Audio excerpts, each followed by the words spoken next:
What is going on, guys? Camtonic here, and today in this Grand Theft Auto 5 video I'm going to be showing you how and why you should buy the Oppresser. The Oppresser is, if many of you don't know, or many of you do know, is a flying motorcycle that was brought out in the Gunrunning DLC. It can be bought at the Warstock Cash and Carry. It will cost you around $2.6 million if you have the Mobile's Operations Center.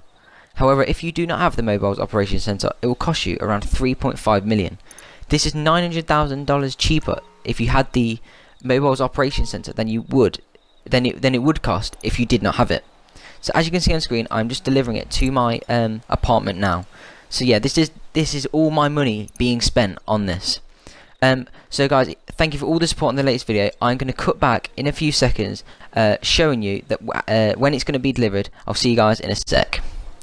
So guys, I am back, and I'm just about to call my mechanic so it can be delivered. It has been delivered to my apartment, but I need to get it to me so I can obviously use it.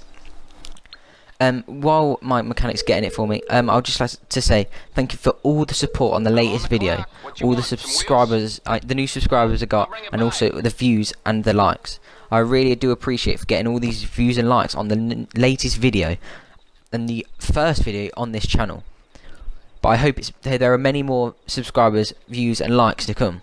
So yeah, it has been delivered, the Oppresser. I'm just going to go now to first person to show you what this bike looks like. If many of you, because many of you have not seen this yet, as many of you cannot afford it, as it is that expensive.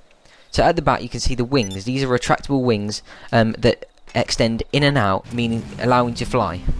To use the boost, you press down LS on the Xbox, as I'm on Xbox. But to fly upwards, you hold down the LS. So it's the one button you have to use. The motor bike also has it also has a machine gun on the front, so you can defend yourself from enemies and things like that, while also using the boost and flying method to get away from enemies on GTA Online. As you can see, it can land fantastic distances. However, sometimes you die. I believe I die here after I try and do a backflip while using a machine gun. It depends on how you land it. You have to land it in a specific way where the back tires land it first to make sure you have more chance of surviving the fall. I do believe that this is the fastest motorbike. Obviously, this is the fastest motorbike in the game when using the boost, as it does extend you further, and it's also a fantastic way to get to places across the map easier.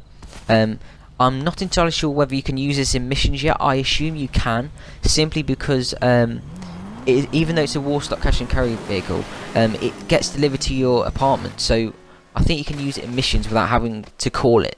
And also it can be used in the selling missions of the biker businesses, the CEO missions, and also the new DLC Gunrunning underground bunker missions as well. I'd just like to move on to the underground bunker missions.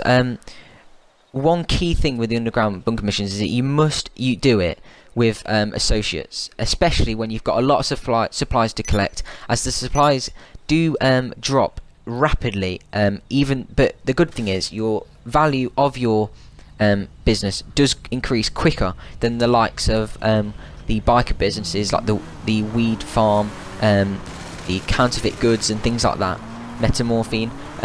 So that is a good way, but make sure you do use associates like friends and things like that to help you, as sometimes it can be quite challenging if you do it on your own. However, I do recommend, if you're only collecting like one or two supplies, 1 or 2 bars worth of supplies, do it yourself. But if you need to get more than that, I do recommend getting associates. And there'll be a greater demand of people wanting to do these associate things with you, because it's obviously a new thing in GTA Online, and it's the biggest update they've ever done, and it's the most expensive by far, as all the Warstock Cash and Carry vehicles are at least $1 million if you include the Mobile's Operations Center. But if you don't, they're at least $2 million. So you need to have a lot of money. You need to at least have $2 million. So guys, for my next video, I am considering doing something. But I do believe that the Adder and FMJ are going to be there is rumour that the Adder and FMJ are going to be reduced in price. I do not know whether this is true yet. If it is true, I'll bring you a video out about why you shouldn't buy these discounted vehicles, as you need to save up for these special vehicles in the Gunrunning DLC. So guys, that was the video. I hope you enjoyed it. Make sure you do get the press because it's really good. But don't forget to like, subscribe, and turn your notifications on.